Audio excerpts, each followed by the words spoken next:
You know, I don't think I have to remind everybody what's been going on the last couple of days in our country. We've had 2 acts of mass murder in just one weekend. One appears to be an obvious act of terrorism, and the other just the actions of a deranged asshole. I don't think I need to reiterate what's happened. Now, a lot of people have been like, why aren't you talking about it? Well, I think at times like this, a lot of people would be better served if they were a little quieter, a little more respectful, took time to actually pay attention to what's going on, get all the facts, maybe try to learn from the actual experience and say, well, is there something in our system that's broken that we can actually fix before we jump up on our platforms and start screaming and yelling to the wind and repeating epitaphs and, spreading our dogma. I just think we do too little listening and way too much talking sometimes. And I like to wait till the facts are in, or at least I have a very strongly formed opinion that I can base my what I say on. But some people want to get up and talk. And I understand why they want to do that. Gabby Giffords, of course, came out and said something. She said, I have no more words, only anger.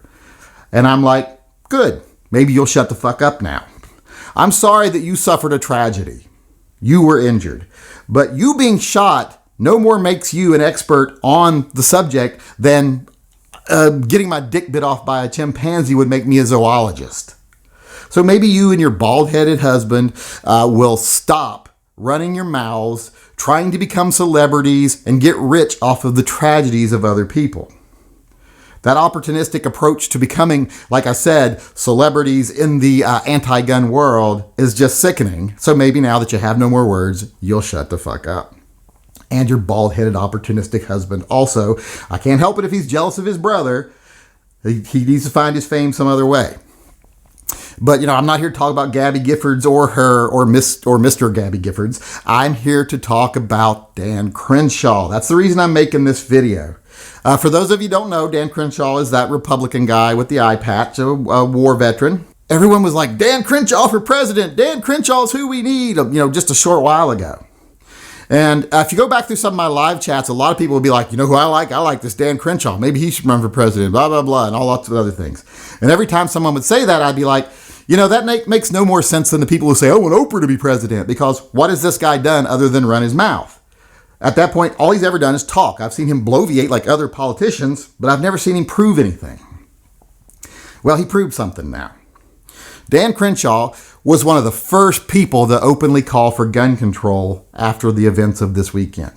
He put out a tweet saying, we need to look at gun control. We need to perhaps enact the TAPS Act. We need to look at red flag laws, protective firearms orders. This stuff is pretty heinous stuff, people. This is Gestapo level stuff. In fact, if you're not familiar with the TAPS Act, that's basically creating an American Gestapo to seek out dissidents and people who might not go with the flow and single them out for punishment or re-education before they become a problem. If you support the TARP Act, I don't know what I can say to you. There's nothing I can say to you you can't be reasoned with. And Dan Crenshaw apparently supports the TARP Act. So this is the same guy you all were calling for to be president not too long ago. And I'm not saying all of you, but a lot of you. So hopefully that teaches you a lesson about who you'll hitch your wagon to. Because this guy, like I said, he just showed his true colors. Now, I'm not surprised Donald Trump is calling for universal background checks and stuff. He's already proven he's not pro-gun, not pro-Second Amendment. Don't think any of us didn't know that yet. Well, some of us do. Some of us still suffer from.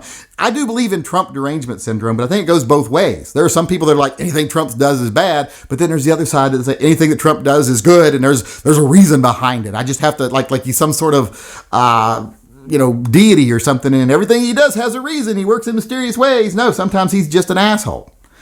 And you have to accept that, but some people can't.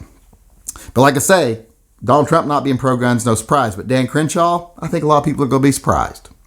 And they're making the same mistake with him they made with Trump, hitching their wagon to the wrong thing. So I just ask people to sit back and think, Why did you think he was going to be such a valiant fighter for the Second Amendment? Just because he said so? All the Republican politicians say so. Like I said, this guy showed his true colors. And when someone shows you who they are, believe them. He's shown you who he is. And if there's one lesson I think people can get from this other than don't blindly support people that have never backed up their actions with deeds or their words with actions, is be a little more careful about thinking that as long as I vote for the right person, I don't have to do much. That's the other lesson I hope people learn. Just voting for someone like, oh, I voted Republican, so I can go home now and sit down and not worry about anything. That's bullshit. The Republicans are taking your rights too. Get out, be involved, be part of the fight. Stand up, be counted, be at the Capitol, talk to your representatives, show up for rallies. Do everything you can to be visible. Start a YouTube channel. Have a Twitter feed that's pro-gun. Have a Facebook page that's pro-gun. Whatever you can do that's pro-Second Amendment. Spread the word, be part of the fight. Don't just get on there and be like, look at my pretty gun. Be part of the fight. Don't be like, just watch me blow up this. Be part of the fight. If you're sitting back and doing nothing but watch me blow up this, then you're part of the problem. Start fighting. We had too many people fool us for so long saying, well, as long as you keep the NRA well funded, we ain't got to worry about nothing. And we saw where that got us. So like I said, Dan Crenshaw has shown his true colors. It's pretty sad when the person who made the most intelligent post, and I guess it's not sad that he made the most intelligent post because he's a very intelligent person, is, what's his name? Neil deGrasse Tyson, who said, who made a post saying, yes, we lost this many people to terrorist attacks or gun violence this weekend, but every weekend we lose this many people to these things. Maybe we should stop reacting with emotion to this and start dealing with these things that happen every weekend. And of course, he got lambasted by the left for it, where he had to apologize for it. But that was the most intelligent thing said, as far as I'm concerned. So, people in the gun community, stop hitching your wagons to other stars. Try to be a star yourself when it comes to fighting for the Second Amendment. And I know everyone can't get out there and be places. And like I've said in the past, I know everyone's not photogenic to be on camera. I barely make the cut. And there are some people that nobody's going to want to look at. I understand that. Do a podcast. Nobody's got to see you on a podcast. Or if you're someone who doesn't even like to talk, support someone that does. Help someone that does fight the fight. Give a couple of dollars here or there. Join the GOA. Support your favorite YouTube gun channels that actually fight the fight, etc. Do something. Don't hitch your wagon to people that turn out to be nothing but regular politicians who are only in it for themselves. Fight yourself. And if you do hitch your wagon to someone, make sure it's someone that doesn't just talk the talk. Make sure they walk the walk. This is a lesson for everyone. There are lessons to be learned by what happened this weekend, but it's not really much to do with gun violence. That's such a gray area, such a complicated thing that we're not going to solve that in a video.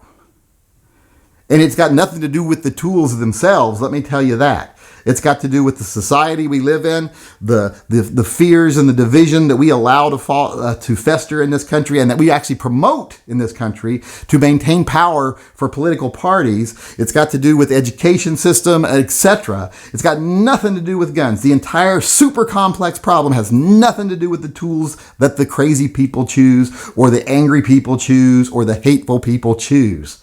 It's got to do with them themselves and what made them that way. So lots of lessons here this weekend. All the screaming and yelling and screaming, slogans like shall not be infringed doesn't do us any good. We should be more quiet, more introspective. And actually, when we do speak, say something that matters. And even more important than that, we have to stop counting on other people to solve the problem, like Dan Crenshaw, Trump, etc. We got to stop thinking that just because I voted Republican or just because I voted for someone pro-gun, I've done my part. You haven't. Like I said, take a lesson. Remember, this guy, the guy that was just on Twitter and Facebook, etc., calling for TAP and red flag laws and protective orders, people getting their rights taken away without due process. This guy is a guy that you all were promoting for president not too long ago because you believed he was so much on our side. So actually, I want everybody, like I said, remember what happened this weekend and learn from it, but learn the right lessons.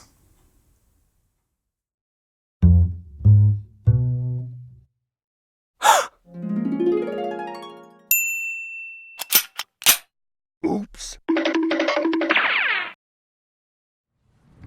Go ahead. It's the lady at 46 South Road. 46 South Road. Greenfield. Station one call, retone that please. 10-4. Got the floor to go to that location also. This is 19, is that correct?